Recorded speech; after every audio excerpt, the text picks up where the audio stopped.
தந்தை மகன் தூய ஆவியாரின் பெயராலே ஆமேன். இயேசுவில் பிரியமான சகோதர சகோதரிகளே, உங்கள் அனைவருக்கும் இயேசு நாமத்தில் அன்பான காலை வணக்கத்தை கூறிக்கொள்கின்றேன். இந்த நாள் ஒரு இனிய நாளாக உங்கள் அனைவருக்கும் அமைய வேண்டி பிரார்த்திக்கின்றேன். இன்றைய நாளிலே கோடியற்பர் தூய அந்தோனியாருடைய நவநாளை இந்த நாளிலே நாம் ஜெபிக்கின்றோம்.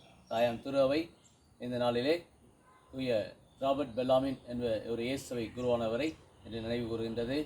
இவர் 16ஆம் நூற்றாண்டிலே பல பணிகளை குறிப்பாக சமுதாய மாற்றத்திற்காகவும் இன்னும் திருச்சபையுடைய விசுவாசத்தை கட்டி காப்பதற்காகவும் பல பணிகளை அவர் செய்திருக்கின்றார். எளியவர் நலனிலே அக்கறை கொண்டவராக திருச்சபையினுடைய கோட்பாடுகளை கட்டி காப்பவராக வாழ்ந்திருக்கின்றார். அதில் இன்றைய நற்செய்தியை பார்க்கிற பொழுது இயேசு அந்த நைலூர் அந்த கைமீனுடைய மகளுக்கு உயிர் பிச்சை கொடுக்கின்றார். இயேசுவே முன்வந்து அவரே தேடி வந்து அந்த கைமீனுடைய அந்த நிலையை அறிந்து அங்குள்ள தேவையை அவர் நிறைவேற்றி கொடுக்கின்றார். இவ்வாறாக உயிர் பெற்று ஒவ்வொருவர் எழுகின்றது என்பது பழைய ஏற்பாட்டிலே எளியா இறைவாக்கிற அந்த சாயிபாத் அந்த கைமீனுடைய மகனுக்கு உயிர் பிச்சை கொடுத்தார். அதே வேளையிலே தலித்தாகும் சிறுமியே எழுந்திரு என்று சொல்லுகின்றார். அந்த அளவுக்கு நற்செய்தி பகுதியிலே நாம் பார்க்கின்றோம். இயேசு இறந்தவர்களுக்கு வாழ்வு கொடுக்கின்றவராக இருக்கின்றார். அதுவும் குறிப்பாக இன்றைய நற்செய்தியை பார்க்கிற பொழுது இயேசுவே குறிப்பறிந்து செயல்படுகின்றார்.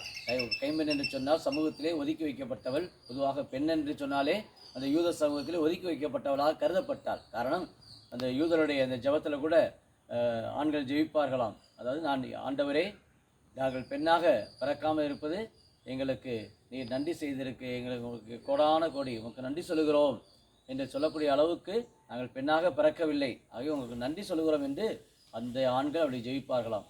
அந்த அளவுக்கு பெண்ணை ஒரு இழிவுபடுத்தக்கூடிய அந்த யூத சமூகத்திலே இயேசு கைம்பெண்ணை தேடி சென்று அந்த மகளுடைய அந்த தேவையை அங்கே நிறைவேற்றி கொடுக்கின்றார்.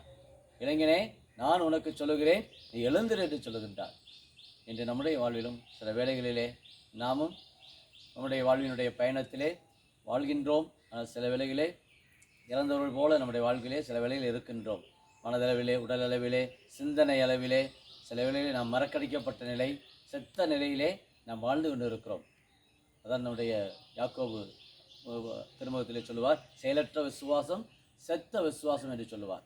அவை நம்முடைய வாழ்விலே குறிப்பறிந்து செயல்படக்கூடியவர்களாக, இதை ஜப்பானிய பழமொழியை சொல்வார்கள், மீன் பிடிக்க கொடுப்பதை விட அதை மீன் பிடிக்க கற்றுக் கொடுக்க வேண்டும் என்று சொல்வார்கள். அவர் கற்றுக் கொடுத்தால் ஒவ்வொரு நாளும் அவன் தன் வாழ்நாளிலே வாழ்ந்து கொண்டிருப்பான். அதுபோல தான் நம்முடைய வாழ்விலும் குறிப்பறிந்து தேவையறிந்து நாம் செயல்படக்கூடியவர்களாக, மற்றவர்கள் கேட்க வேண்டும், அவன்கிட்ட கேட்கவில்லையே, இவனிடத்தில் கேட்கவில்லையே, கேட்டால் செய்யலாம் என்று அல்ல.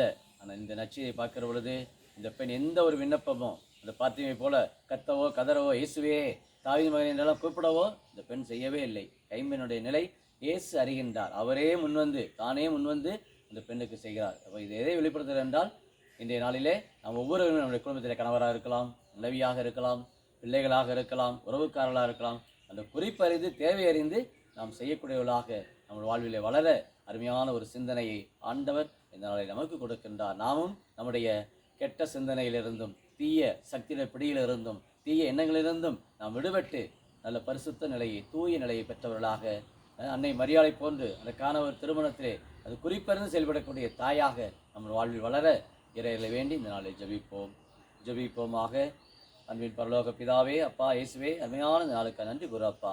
இதோ இந்த நாளிலே ஜெபிக்கிற ஒவ்வொரு உள்ளங்களையும் ஆசிரிப்பார். கோடி அற்புத தூய அந்தோனியார் எவ்வாறு அனைத்து மக்களுக்கும் தேடி சென்று இறைவார்த்தையை போதித்து மக்களுடைய ஆன்மாவை பாதுகாக்க பல பணிகளில் அவர் எவ்வாறு ஈடுபட்டார், அதே போல இந்த செவ்வாய்க்கிழமையிலே நாங்கள் ஜெபிக்கிற ஒவ்வொருடைய வேண்டுதல்கள், விண்ணப்பங்கள், எதிர்பார்ப்புகள், இந்த குடும்பத்தில் யாரெல்லாம் தனிமையாக தங்களுடைய தேவைகள் இன்னும் பூர்த்தி செய்யப்படவில்லையே என்று கண்ணீரோடு ஜெபிக்கக்கூடியவர்கள், வேதனையோடு இருக்கிறவர்களை தேவரே நீதாமே நம்முடைய அருளால் இரக்கத்தால் காத்து ஜெபிக்கிற ஒவ்வொருவருடைய வாழ்விலும் நாங்கள் தேடி சென்று மற்றவர்களுக்கு நாங்களே முன்வந்து தாராள உள்ளத்தோடு உதவி செய்யக்கூடிய, ஆறுதல் சொல்லக்கூடிய மக்களாக, இறை அன்பை பிரதிபலிக்கக்கூடிய மக்களாக நாங்கள் என்றும் இல்லற வாழ்விலே, குடும்ப வாழ்விலே ஒருவருக்கு இணையாய் துணையாய் நன்றாய் வாழ நம்முடைய கிருபையை பொழியும்படி கிறிஸ்து வழியாமை மன்றாடுகிறோம். ஆமீன்.